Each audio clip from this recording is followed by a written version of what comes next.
In the near future, eugenics rules society and most people are perfectly engineered in labs. Everyone is registered in a genetic database and those who were made in labs are classified as valids, while those conceived naturally are known as invalids because they're more susceptible to genetic disorders, from actual illnesses to just baldness. Genetic discrimination is technically illegal, but employers still take urine tests or even the saliva on the resume envelope, which results in genotype profiling. This meant invalids are always relegated to menial jobs.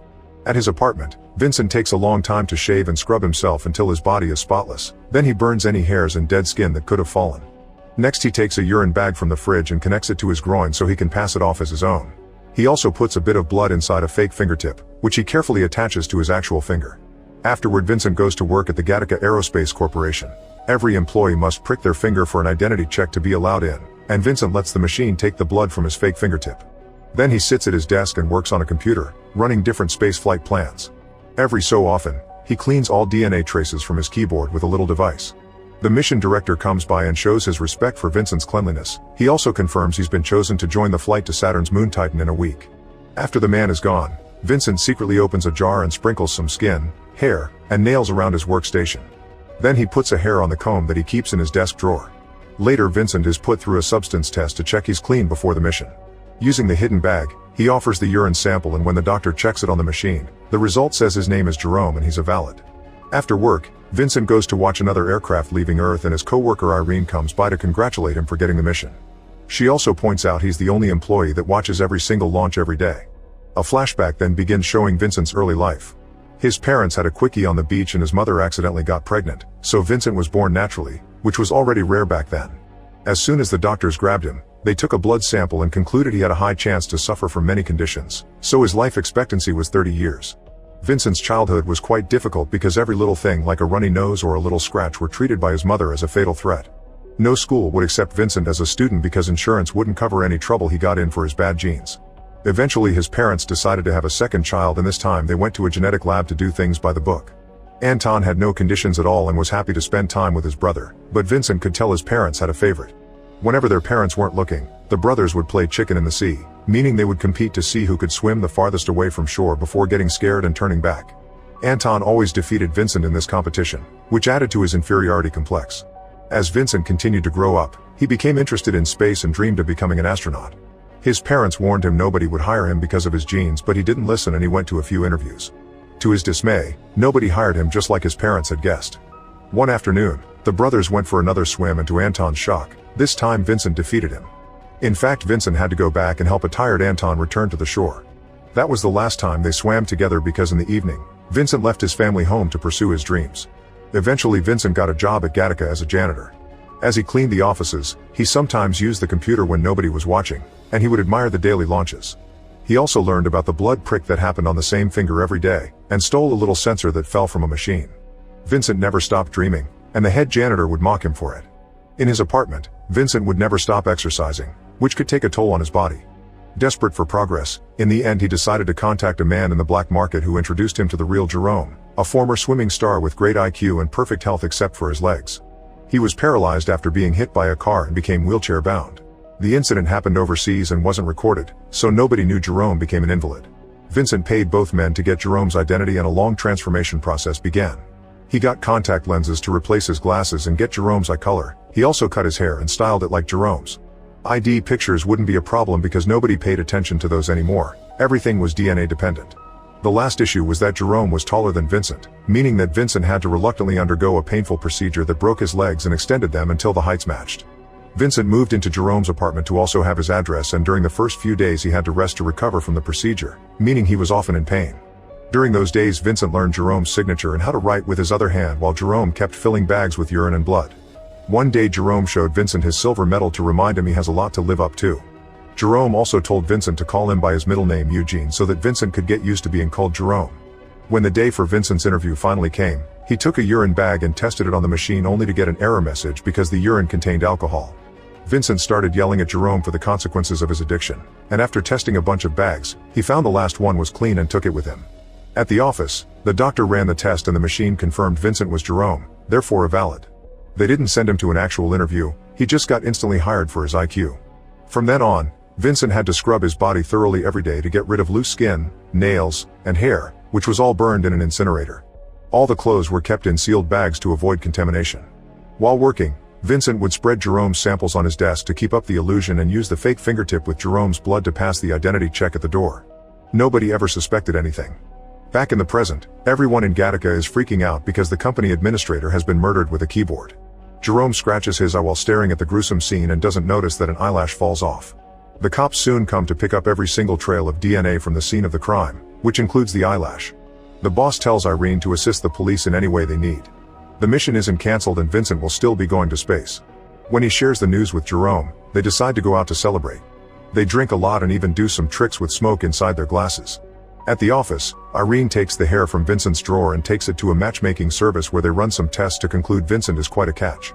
By the end of the night, Jerome is so drunk that Vincent has to help him to bed. Suddenly Jerome makes a confession. He hadn't been drunk during the car crash and it hadn't been an accident. He had actually been trying to self-delete. The next morning, the police forensic department tests all the samples and discovers a mysterious invalid had been in Gattaca, so now he's the prime suspect. Back to Vincent, he puts the little sensor he stole back in his janitor days on Jerome's chest to record 20 minutes of his pulse as he whirls the wheels of his chair extra hard to simulate exercise. Later at Gattaca, Vincent is put on a running test and he replaces the office sensor with the one he brought from home. Meanwhile, the detectives investigate the invalid profile from the eyelash and discover it belongs to a janitor that disappeared a few years ago. They come to the office to ask some questions and Vincent overhears them while they talk, which makes him nervous. To make matters worse, the 20-minute-long recording soon ends and Vincent's real pulse appears, which is rather high. He immediately rushes to the locker room and collapses as he tries to catch his breath. After work, Irene meets with Vincent and admits she read his DNA sequence, which of course actually was Jerome's. She's very impressed by how perfect he is and feels inferior, admitting that she's a lab baby but still has a likelihood of heart failure. This means she'll never be allowed to join a mission. When Vincent says he doesn't see anything wrong with her, Irene hands him a lock of her hair and encourages him to test it to discover her genetic flaws, but Vincent tosses it away and claims that the wind blew it. Sometime later, Vincent is working at the computer when suddenly all the employees get the profile of the invalid from the eyelash because he's a wanted man. Thankfully nobody recognizes him, but Vincent is still afraid. When he gets home he tells Jerome that he's the prime suspect and starts throwing away all the blood and urine bags. Jerome immediately stops him, reminding him they would never look at Vincent and see an invalid. That night, Vincent decides to go out because it would be suspicious if he changed his routine. When Jerome looks out the window, he sees that Irene has come to pick Vincent up. Moments later Vincent and Irene are attending a piano concert as their first date. After the concert, the pianist throws his glove into the audience, and Vincent realizes he has 12 fingers. Irene explains such a complex piece of music could only be played by those hands. Meanwhile, the detectives are rounding up a bunch of invalids from the neighborhood in order to find the murderer, but obviously none of their DNA matches the eyelash. They decide to investigate all the buildings that surround Gattaca and they make it to Jerome's apartment, so he gets a blood test too. The detective is surprised that wheelchair-bound man could be working at Gattaca, so Jerome pretends to be offended and yells at him, saying he just got hurt during training and accusing him of discrimination. Not wanting trouble, the detective leaves. At Gattaca, some officers take away all the trash bags. On their way home, Irene and Vincent find the road blocked by the cops too because they're inspecting everyone in the area. Vincent immediately removes his contacts and avoids a spit test by saying he's been drinking. The cops take a blood sample instead and his fake fingertip tricks them as always. After they pass the check, Irene announces she wants to show Vincent something and stops the car a few miles ahead. She quickly crosses the street while dodging incoming cars, but Vincent is hesitant because he can't see well without his contacts. After lots of doubts, he runs in and thankfully avoids getting hit. Then Irene takes him to watch the sunrise at the solar panel center, which causes a beautiful effect of light that Vincent sees rather blurry. On their way out, Irene notices that Vincent's eyes look different and he blames it on a trick of the light. Sometime later, the detectives discover that a cup from the office trash has the same DNA as the eyelash. They theorize the invalid may be working in disguise and killed the administrator because he found out the truth. To be sure, they go to Gattaca and announce they're taking blood samples directly from the vein instead of fingertips. When it's Vincent's turn, he pretends the doctor has hurt him with the needle and jumps out of the seat, quickly changing his blood sample with Jerome's. The detectives run the tests again and no match is found. That night, Vincent and Irene go on a second date. Their sweet dancing is interrupted by the cops, who start picking up all kinds of things with DNA like napkins and cigarette ends. They want to test people too, so Vincent immediately escapes with Irene through the back door. A cop tries to stop them, but Vincent immediately starts beating him up until he's unconscious. As Irene gets scared and calls him insane, Vincent drags her away to escape through some dark alleys. When the other cops find their partner on the ground, they start looking for the couple, who hides in an alley. One of the detectives yells the name Vincent and Irene asks who that is, but Vincent answers by kissing her. Moments later, the couple is at Irene's apartment having their first time together. In the morning, Vincent finds a hair on the pillow, so he rushes to the beach and uses sand and rocks to rub the excess skin from his body. When he goes back, Irene asks him about his leg scars and Vincent says it was a car accident.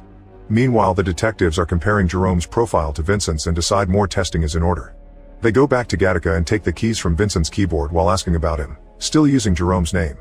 Irene overhears this and immediately warns Vincent, saying he looks sick and he should go home. Vincent understands she's talking in code and leaves the building while Irene tells the detective that Vincent went home because he was ill. This doesn't stop the detective, who asks Irene to take him to Jerome's home. At the same time, Vincent calls Jerome and tells him to be himself because the police are coming.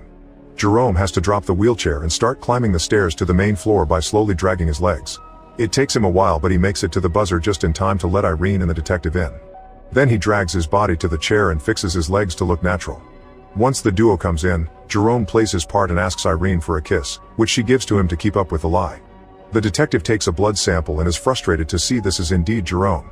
Then he tries to go downstairs, where Vincent and the lab are hiding, but at that moment he gets a call from his partner saying they've captured the murderer, so the detective leaves.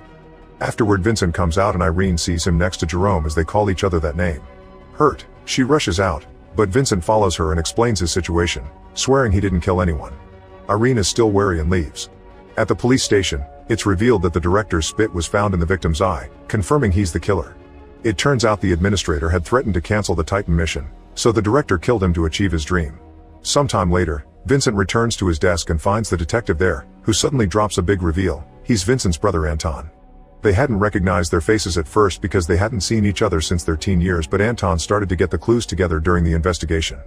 Anton accuses Vincent of fraud and wants to arrest him, so an argument ensues. Vincent thinks Anton wants to see him fail and reminds him of who won the last race, causing Anton to challenge him again. It's night time by the time the brothers make it to the beach. They quickly jump in the water and start swimming, going so far that they lose sight of the shore. Anton worries they're pushing their limits, but Vincent calls him a coward, so they keep going. However, Anton starts feeling the fatigue and points it out again, so Vincent finally reveals how he does it. He never saves energy for the return. Frustrated, Anton turns back only to start drowning, so Vincent goes back too and grabs him to then swim to the shore. A few hours later, Vincent visits Irene and offers a strand of his hair. However, Irene throws it away, saying the wind did it. They spend the night together at her place as a goodbye since Vincent will be gone on his mission for a year. The next morning, Vincent returns to his apartment and finds the lab covered in plastic. Jerome reveals he's had prepared enough sample bags to last him 2 lifetimes, implying he won't be around when Vincent returns. When Vincent asks him where he's going, he only says I'm traveling too. Jerome also hands Vincent a card, telling him not to open it until he's in space. Afterward, Vincent goes to Gattaca to get ready for his mission. The doctor informs him that there's been a change of policy, so a new urine sample is needed. Vincent hadn't expected this and didn't bring Jerome's bag, so he starts peeing in a cup while lamenting the loss of his dream. However, the doctor reveals he's always known and never said anything because he also has an invalid kid and thinks he deserves better. The machine offers the wrong profile, but the doctor changes it for Jerome's and lets Vincent pass anyway.